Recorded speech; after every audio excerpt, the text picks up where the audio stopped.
ہمارے بزرگوں نے ہمیں بتایا کہ امام حسین کی شہادت اس طرح بیان کرو کہ نوجوانوں میں جذبہ جہاد پیدا ہو، عورتیں صبر کا پہاڑ بن جائے، اس طرح شہادت ہم وہ والی۔ لیکن ایک بات ضرور ذہن میں رکھیں، یہ جو لوگ کہتے ہیں نا بڑے مظلوم تھے پانی نہیں آ سکا، میرے سے حوالہ دیکھے جس نے دیکھنا ہے، میرے سے حوالہ دیکھے، میرے سے۔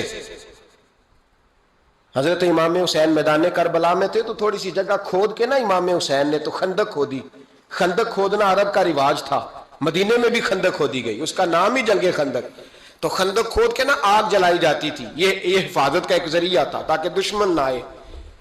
تو امام حسین نے اپنے خیمے کے سامنے خندق کھود کے اس میں آگ جلائی تاکہ پردہ رہے، عورتوں کے پاس کوئی دشمن نہ آئے۔ تو ایک شخص سامنے کھڑا ہو کے کہنے لگا حسین تو نے دنیا میں ہی آگ جلا لی ہے، معاذ اللہ ثم معاذ اللہ۔ کہنے لگا آگے تو آگ ملے گی، یہاں جلا لی ہے۔ تو امام حسین کہنے لگے میں حکم دیتا ہوں آگ کو کہ تجھے ابھی پکڑ لے۔ لوگ کہتے ہیں مظلوم تھے، میں حکم دیتا ہوں آگ کو تجھے ابھی پکڑ لے۔ یہ لفظ امام حسین نے کہے، میں 3 کتابیں تو میری لائبریری میں ابھی ہیں جن میں حوالہ ہے، 3 کتب سے، اور آج کل پرسوں کی کتاب نہیں، سینکڑوں سال پرانی۔ جب کہا نا میں حکم دیتا ہوں تو وہ آدمی گھوڑے سے نیچے گرا، گھوڑے سے نیچے گرا، اور گھوڑے کی رکاب کے اندر اس کا پیر الجھا، گھوڑا ڈر کے اتنا دوڑا کہ جا کے اس آدمی کو آگ میں پھینک دیا۔ امام حسین کے سامنے جل کے مر گیا۔ یہ حسین ابن علی ہے، یہ ابھی حکم دیتے تو فرشتے ابھی آ جاتے، یہ ابھی بات کرتے تو ساری دنیا کی فوجیں ابھی اکٹھی ہو جاتی، یہ ابھی حکم دیتے تو ابھی آ جاتے۔ اور سنو، اگر جناب اسماعیل کے لیے دمبا آ سکتا ہے تو وہ تو حضرت ابراہیم کے بیٹے تھے، اور یہ تو مصطفیٰ کی اولاد ہے، ان کے لیے کیا کچھ نہیں ہو سکتا۔ لیکن امام حسین نے پسند کیا تھا کربلا کے جہاد کو، اس کو پسند کیا تھا مولا علی نے، وہ اپنی پسند پہ تھے۔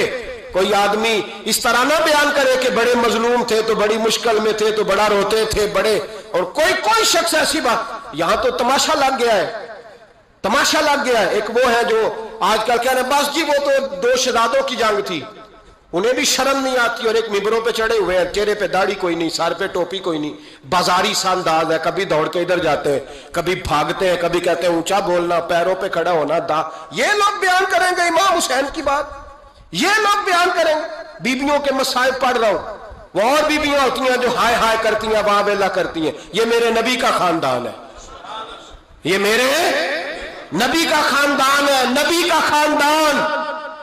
میں حوالہ دکھاؤں گا، مجھ سے سنو حوالہ۔ حضرت سیدہ زینب نے سارے جنازے دیکھے، بھتیجوں کو، بھانجوں کو، سب کو شہید ہوتے دیکھا۔ عورتیں ڈرتی میت کو ہاتھ نہیں لگاتی، چیختی ہیں بیبیاں، لیکن حضرت جناب زینب نے پتہ کیا دیکھا تھا؟ وہ سننا ذرا۔ امام حسین کی لاش مبارک کربلا میں پڑی تھی، اور امام حسین کا سر کاٹ کے نیزے پہ چڑھایا گیا تھا، اور وہ بیبیوں کے سامنے خالی سر چڑھ رہا تھا، اور سینکڑوں میل کا سفر کر کے دمشق کے بازاروں سے گزرتا وہ سر گیا۔ آج میں سر کی بات نہیں کرتا، سر کی، آپ مرد ہیں، جوان ہیں سارے، یہاں کسی کا کٹا ہوا ہاتھ پھینک دیا جائے نا، ہاتھ تو لوگ چیخے مار کے دوڑ جائیں گے، بلکہ ہاتھ تو دور رہا، کسی کی انگلی کاٹ کے یہاں پھینکی جائے تو لوگ چیخے مار کے مرد دوڑ جائیں گے۔ لیکن کٹا ہوا سر دیکھا، لاشیں دیکھے، یزید کا دربار آیا، بی بی صاحبہ کو نا ایسے عورتوں نے اپنے حالے میں لیا ہے، سیدہ زینب وہاں بیٹھ گئیں، تو جب بولا نا یزید دربار میں، کہنے لگا کہ دیکھو اللہ نے عزت والوں کو عزت دی، معاذ اللہ ثم معاذ اللہ، اور میرے مخالفین کا کیا حشر ہوا جب اس نے دیکھے نا، ایک آدمی مجبور ہے، مقہور ہے، اتنا لمبا سفر ہے، غربت ہے، پیاس ہے، بیماری ہے، کیا انداز ہے جب اس عالم میں یزید کے دربار میں اس نے گستاخی کی امام حسین کی۔ یہاں لوگ کہتے ہیں کسی کو کچھ نہ کہو، کیوں نہ کچھ کہیں، جو سیدنا امام حسین کے بارے میں بات کرے گا زبانیں کھینچیں گے اس کی، جو صحابہ کے بارے میں بات کرے گا ہم کرنے دیتے ہیں؟ یہ کیا بات ہوئی؟ گستاخی کرنا، بے ادبی کرنا، یہ کون سا دین ہے؟ یہ تو تم بے دینی پھیلا رہے ہو۔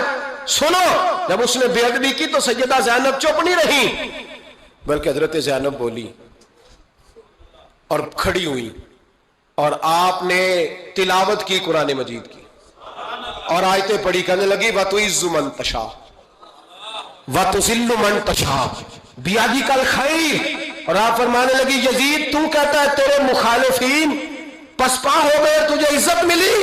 آپ فرمانے لگے یہ تیرا دربار ہے نا، یہ تیرا سجا ہوا ہے نا، تیرا اس وقت ڈنڈا چلتا ہے نا۔ فرمانے لگی چند سال ٹھہر جا، تیرے اوپر لوگ لعنتیں برسائیں گے، اور فرمایا جب جمعے پڑھے جائیں گے تو لوگ میرے حسین کے نام کے خطبے پڑھیں گے۔ فرمایا آج یہ تیرا دربار ہے نا۔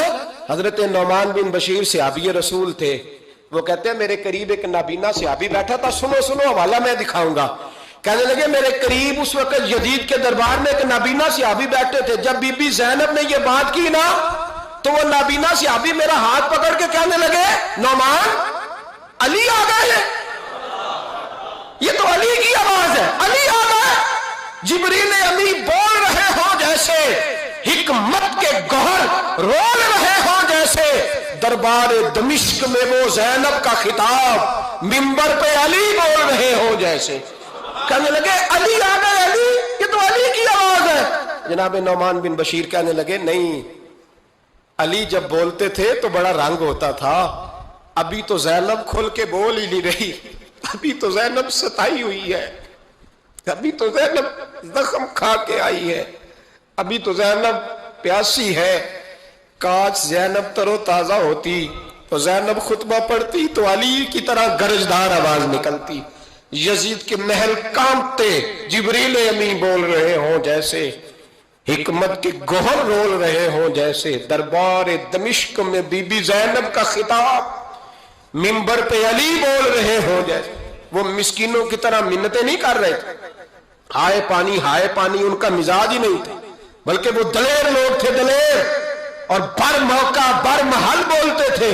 یزید آیا دربار میں، جب یہ سارا قافلہ وہاں پہنچا تو یزید دربار میں آیا، اور جب وہ دربار میں آیا تو بادشاہوں کا طریقہ ہے، گاڑیاں، اب ہمارے بادشاہوں نے روٹر والی گاڑیاں رکھی ہوئی ہیں، وہ یوں چلتی ہیں، شور ہوتا ہے پیچھے۔ اس زمانے میں کہا جاتا تھا با دبا ملاحظہ ہوشیا، پیچھے ہٹ جاؤ، نعرے لگنے لگے۔ تو یزید کا ایک ناخلف بیٹا امام زین العابدین سے کہنے لگا تیرا باپ کہاں ہے؟ دیکھ یہ میرے باپ دادا کے نعرے، دیکھ میرے باپ کے نعرے، تیرے کدھر ہے؟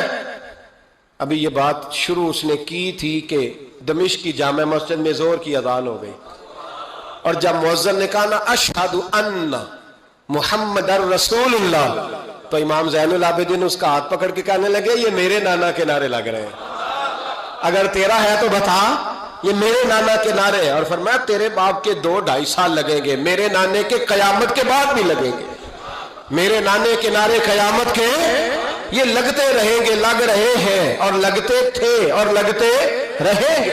میرے بھائی یاد رکھو، دلیری، ہمت، پہلی بات ان سے پیار کرنا ہے، دوسرا ان کی ہمت، ان کا مقام دلیری کرنا ہے، ان کا کام ہمت کرنا ہے، ان کا کام ڈٹ جانا ہے، کمزوری دکھانا اہل بیت کا طریقہ ہوتی ہے۔ حضرت عباس کے بازوؤں میں درد ہوتی، جناب زینب پھر پریشان ہوتی ہیں کہ ہم تو اس بے حیائی کے خلاف لڑے اور امت ابھی یہ گند کر رہی ہے۔ جو چوکوں میں کھڑا ہوتا ہے نا عورتوں کو تاڑتا ہے، وہ یزید کے طریقے پہ عمل کرتا ہے۔ یہ دلائل ہے، آپ سوچ لیں، اندازہ کر لیں کہ ہم نے کس جماعت میں کھڑے ہونا ہے، اس لیے گند سارا نکالیں۔ امام حسین کا ایک پیغام آج اپنانا بڑا ضروری ہے۔ امام حسین نے سر سجدے میں کٹایا اور قرآن کی تلاوت نیزے کی نوک پہ بھی جاری رہی ہے، اس لیے آج کم از کم 10 نفل امام حسین کی سنت سمجھ کے ضرور پڑھیں گے انشاءاللہ۔ جنہوں نے روزہ رکھا ہے بڑا اچھا کیا ہے، چلو جو نہیں رکھ سکے پھر بھی نفلی ہے، کوئی فرض نہیں، کم از کم 3 دفعہ سورت یاسین کی تلاوت آج۔ حبار بن اسود اللہ کے رسول صلی اللہ علیہ وسلم کی سب سے بڑی صاحبزادی کا قاتل ہے۔ حضرت زینب رضی اللہ تعالی عنہ آ رہی تھی مکہ سے مدینہ کی طرف، اس نے نیزہ مارا، آپ گر گئیں، بطن اطہر میں اولاد تھی، بچہ ضائع ہو گیا، شدید بیمار رہنے کے بعد وصال کر گئیں۔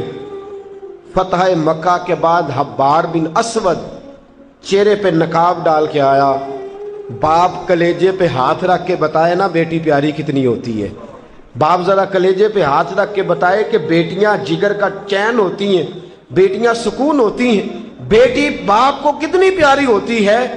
بیٹی کا قاتل سامنے کھڑا ہو گیا، چہرے پہ نقاب ڈالا ہے، کہتا یا رسول اللہ صلی اللہ علیہ وسلم بہت بڑا دشمن بھی آ جائے تو آپ معاف کر دیتے ہیں؟ جاگ رہے ہیں آپ لوگ؟ فرمایا بہت بڑا دشمن بھی آ جائے تو معاف کر دیتے ہیں؟ حضور نے فرمایا حبار چہرے سے نقاب ہٹا، بیٹیاں بھولا نہیں کرتی، تو کلمہ پڑھ میں تجھے بھی معاف کرنے کو تیار۔ فرمایا ہٹا چہرے سے نقاب، کبھی بیٹیاں بھی کسی کو بھولی ہیں لیکن تو کلمہ پڑھ صحیح، میں تجھے بھی معاف کرنے کو تیار ہوں۔ اگر اتنا بڑا قاتل معاف ہو سکتا ہے تو چچا کیوں نہیں معاف ہو سکتا؟ تائے کو معافی کیوں نہیں مل سکتی؟ ماما جی کو معافی کیوں نہیں مل سکتی؟ سسر کے ساتھ سلوک کیوں نہیں ہو سکتا؟ آپ اپنے برادر نسبتی کے ساتھ محبت کیوں نہیں کر سکتے؟ کیوں ان ساری محبتوں کو فروغ دیا کیوں نہیں جا سکتا؟ اگر قاتل کے ساتھ، ظالم کے ساتھ صلح ہو سکتی ہے، اگر ابو جہل کا بیٹا اکرما کلمہ پڑھنے آئے اور میرے رسول منبر پہ کھڑے ہو کے استقبال فرمائیں اور صحابہ کہیں یا رسول اللہ وہ تو کافر اور دشمن کا بیٹا ہے، فرمایا پہلے دشمن کا بیٹا تھا، آج تو مومن بن کے کلمہ پڑھنے آیا۔ وہ پہلے کی بات ہے، استقبال کیا جا رہا ہے۔ عزیز دوستو، تیسری بات یہ ہے کہ معاف کریں، اور چوتھی بات یہ ہے جب کوئی معافی مانگنے آ جائے نا پھر اس کو معاف بھی کر دیں۔ جڑے گا معاملہ تب بھی، معافی دیں بھی اور معاف جی بڑا مشکل معاملہ ہے۔ لڑائی ہو گئی، جھگڑا ہو گیا، اچھا پہلے کئی دفعہ سلام لے لیتے ہیں، ہمارا ماحول بڑا جی پہلے سلام دعا ہو جاتی ہے، لیکن بیٹے کی شادی کا کارڈ بھیج دیا تو کارڈ واپس کر دیا، میں نے منگنی تو نہیں سدیا تو میں نہیں آؤں گا۔ واہ جی واہ، بھائی منگنی پہ آپ کا آنا کچھ ضروری تھوڑا تھا، جب گھر والے کا دل کرے بلائے۔ پھر وہ ساری برادری کو لے کے دروازے پہ گیا، پر پھوپھی کہتی ہے میں آتی ہی نہیں، ماما جی کہتے ہیں تو جو مرضی کر لے، یہی تو موقع آیا ہے۔ حدیث سناؤں، اتنے سخت لفظ، اتنے سخت، رحمت للعالمین رسول اتنے ناراض نظر آتے ہیں۔ حضور نے فرمایا ترغیب و ترہیب میں حافظ منذری رحمت اللہ علیہ حدیث لائے، رسول رحمت صلی اللہ علیہ وسلم نے فرمایا جس سے اس کا بھائی معافی مانگنے آیا اور اس نے معاف نہ کیا، جس سے اس کا عزیز، اس کا دوست، اس کا رشتہ دار، اس کا مومن بھائی معافی مانگنے آیا اور اس نے معاف نہ کیا، فرمایا اگر معاف نہیں نہ کرنا تو میرے حوض کوثر پہ نہ آئے، میں جام نہیں پلاؤں گا۔ حوض کوثر پہ بالکل نہ آئے، مجھ سے جام کا مطالبہ نہ کرے، سخت گرمی کے ماحول میں میں نہیں جام پلاتا، اگر مجھ سے جام لینا ہے میرے ہاتھوں سے تو جب بھی کوئی معافی مانگنے آئے فوراً معاف کر دیا کرو، جب بھی کوئی۔ اور معافی بندے کے لیے نہیں دینی، اللہ کی رضا کے لیے دینی ہے۔ بندے میں تو کوتاہیاں موجود رہیں گی، بندے میں تو غلطیاں موجود رہیں گی۔ آج اختلافات ہیں رشتہ داروں میں، اتنے اختلافات کے سال فوتگی ہو گئی، ایک شخص فوت ہو گیا جو کسی کا نانا ہے، کسی کا نانا لگتا ہے، کسی کا دادا لگتا ہے، کسی کا ماما لگتا ہے، کسی کا چچا لگتا ہے، کسی کا پھپھا لگتا ہے، لیکن لڑائیاں ہی بڑی ہیں۔ بیچارہ فوت بھی ہو گیا، انتقال ہی کر گیا، اب بھی جناب آتے ہیں تو سیدھے جنازہ گاہ، اس کے لیے نہیں، لوگوں کو دکھانے کے لیے۔ جنازہ گاہ آئے، جنازہ پڑھا اور لوٹ گئے۔ بھئی اتنی نفرت کے مرنے والا مار ہی گیا ہے اور ہم ابھی تک درگزر کرنے کو تیار نہیں۔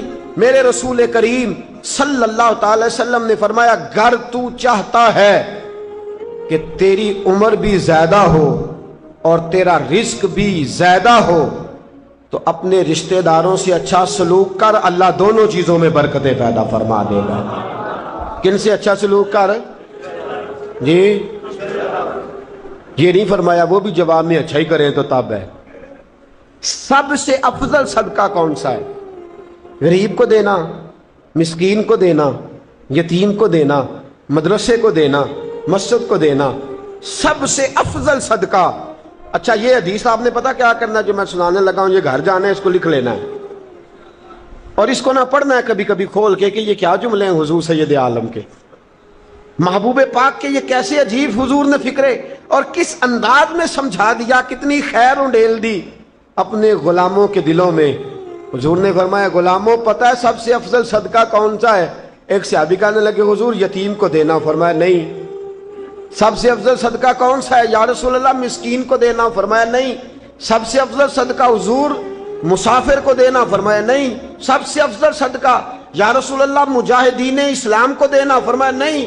حضور پھر بڑی قابل غور حدیث، جاگیے گا، ذرا آنکھ کھولیے گا، ذرا ٹیک چھوڑیے گا، ذرا عجیب انداز دیکھیے گا میرے بھئی حدیث میں فکریں کیسے بیان فرمائے۔ رسول پاک نے فرمایا تیرا رشتہ دار ہو، سب سے افضل صدقہ کیا ہے؟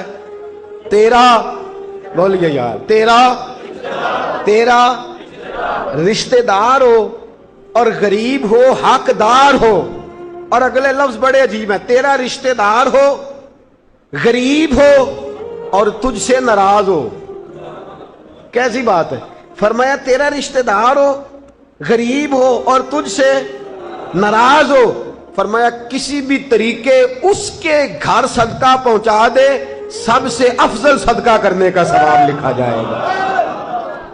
سب سے افضل صدقہ، تیرا رشتہ دار بھی ہو، ضرورت مند بھی ہو اور تجھ سے، سبحان اللہ۔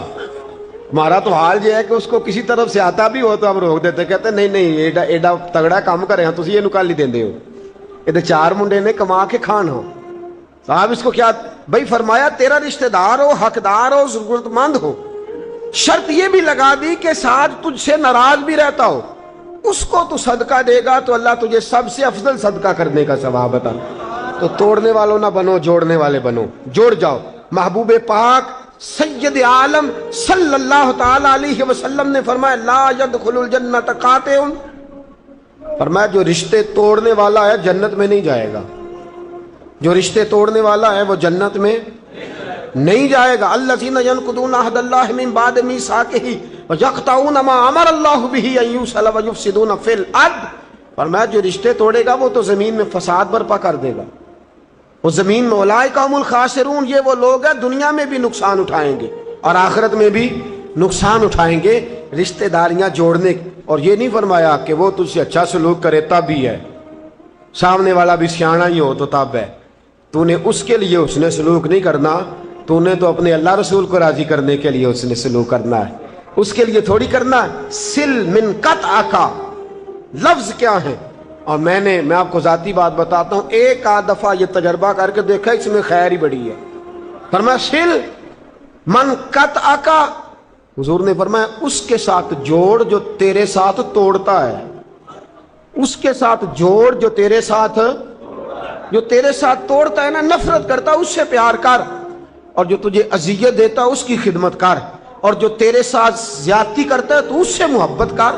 اصل پیار تو یہ ہے، جوڑنے والے سے تو سارے جوڑ لیتے ہیں، محبت کرنے والے سے تو سارے محبت کر لیتے ہیں۔ فرمایا سل من قطع کا، اس کے ساتھ جوڑ جو تیرے ساتھ توڑے، جو نفرت کرے اس سے پیار کر، پھر تیرے ضعف کا پتہ چلے گا، پھر تیرے حوصلے کا پتہ چلے گا، پھر تیری دلیری سمجھ میں آئے گی۔ تو دوستو جوڑنے والے بن جائیں، پیار کرنے والے بن جائیں، نفرتیں نہیں محبتوں کو فروغ